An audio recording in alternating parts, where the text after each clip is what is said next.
Dans la présentation précédente, j'ai donc parlé, je me suis présenté, j'ai présenté Nazuki, son activité, et son activité première qui était les évacuations sanitaires, sans trop rentrer dans les détails. Alors, qu'est-ce que c'est ces évacuations sanitaires?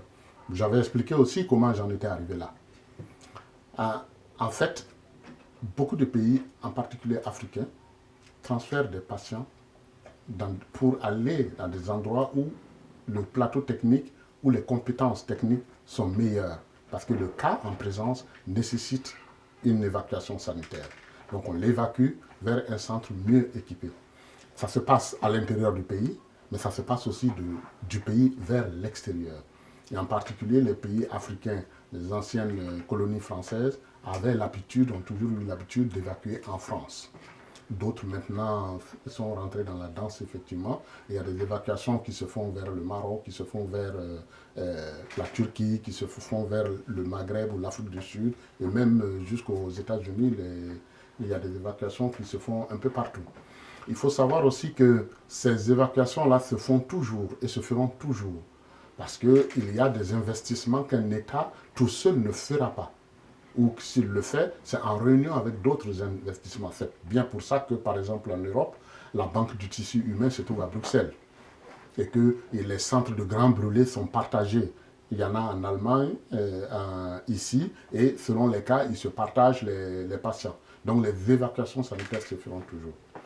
Nous, dans notre cas, c'est vraiment parce qu'on s'était rendu compte que l'organisation était très mal faite. Et ça a créé des problèmes. Donc, avant tout, nous sommes un comité médical. Donc, Nazunki a un comité médical parce qu'il s'agit de médecine. Ce comité médical a besoin d'un dossier médical. Et c'est pour ça que nos premiers interlocuteurs, nos premiers partenaires, ce sont les médecins eux-mêmes. C'est-à-dire les médecins en Afrique, par exemple, avec lequel continent avec lequel on travaille beaucoup. Donc, c'est les médecins en Afrique. C'est eux nos premiers partenaires. C'est avec eux qu'on va discuter, puisque c'est eux qui vont faire le dossier médical initial pour initier une évacuation sanitaire. Donc, Nazunki, notre comité médical, fait trois choses. Orientation. Ensuite, placement et suivi médical. Donc, nous orientons le patient, nous le plaçons à l'endroit où il faut, et ensuite nous suivons jusqu'à la fin des soins.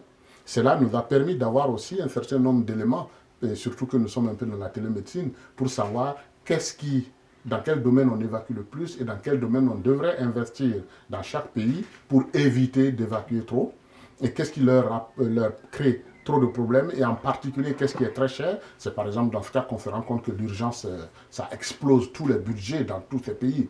Et cette urgence-là, il faudrait la déléguer. Et c'est dans ce sens que nous sommes même allés jusqu'à rechercher des solutions d'assistance et d'assurance pour les différents pays, dans la prise en charge globale de l'ensemble de ces patients-là. Donc on pourra revenir sur chaque thématique, comment on l'oriente, comment on fait pour le faire, comment on le place et comment on le suit.